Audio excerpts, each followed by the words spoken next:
शादियों में सबसे ज़्यादा पसंद और शौक से खाए जाने वाला रशियन सैलेड आज आपको घर पर बनाना सिखाऊंगी। वो भी सबसे आसान तरीके से। तो अब आपको सैलेड खाने के लिए शादियों का इंतज़ार नहीं करना पड़ेगा। आप अपने घर पर इसको आसानी के साथ बनाकर बहुत ही कम टाइम में बनाकर तैयार कर सकते हैं। तो चलिए बनाना शुरू करते हैं। सबसे पहला स्टेप नंबर 1 है, पानी को उबलने के लिए रखेंगे। आधी चम्मच नमक, 1 चम्मच ऑयल डाल देंगे, इसको मिक्स कर लेंगे। अब 1 कप है मैक्रोनी, इसको हमने उबाल लेने हैं। तकरीबन 7 से 8 मिनट के लिए ये अच्छे से बॉयल हो जाएगी।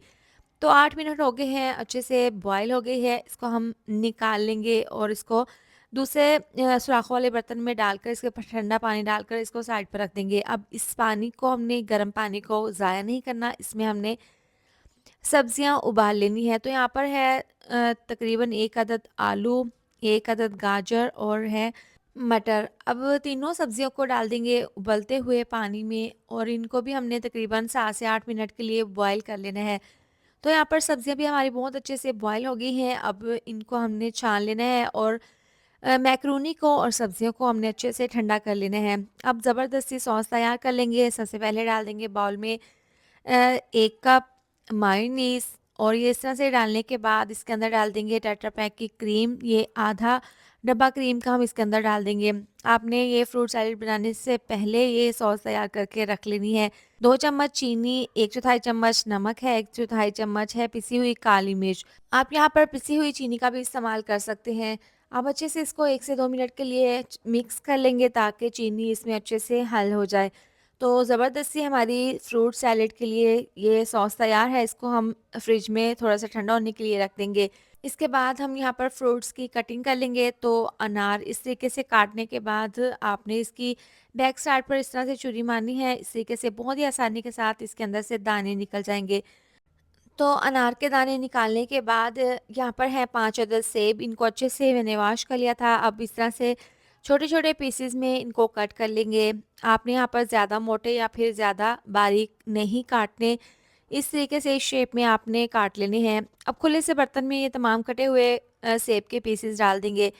2 से 3 सेब मैंने छिलके समेत काट लिए हैं और बाकी के सेब के ऊपर से छिलका उतार कर इस तरीके से काट लेंगे। तो इसके बाद यहाँ पर है केले, तकरीबन 1 दर्जन केले हैं, इनको भी छीलकर इस तरीके से काट लेंगे। ज़्यादा आपने मोटे नहीं काटने, ना पतले स्लाइस काटने हैं, इस तरीके से आपने काट लेने हैं।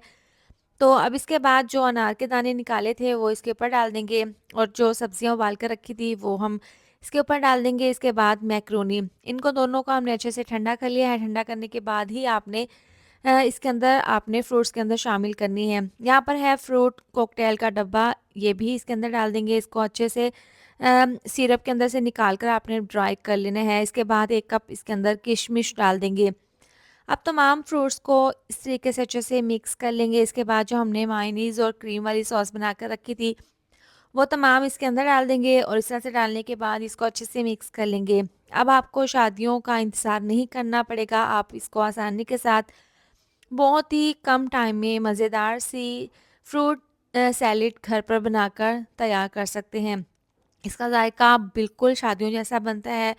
इसका टेस्ट बहुत ही ज़बरदस्त बनता है, तो आप इसको ज़रूर बनाएँ। तो अब इसको मिक्स करने के बाद डिश में इस तरीके से सर्व कर लेंगे और दोबारा से इसके ऊपर गार्निश कर देंगे बारीक कटे हुए बादाम, फ्रूट कॉकटेल और इस तरीके से किशमिश डालकर दोबारा से इसकी गार्निश कर लेंगे। आप इसकी लुक चेक कर सकते हैं, बहुत ही टेस्टी बनी है। तो आप इसको घर पर ज़रूर बनाएँ। इसके साथ ही वीडियो अच्छी लगी हो तो लाइक, शेयर, सब्सक्राइब कर दें। मिलते हैं नेक्स्ट वीडियो में। अपना बहुत सारा ख्याल रखें। अल्लाह हाफ़िज़।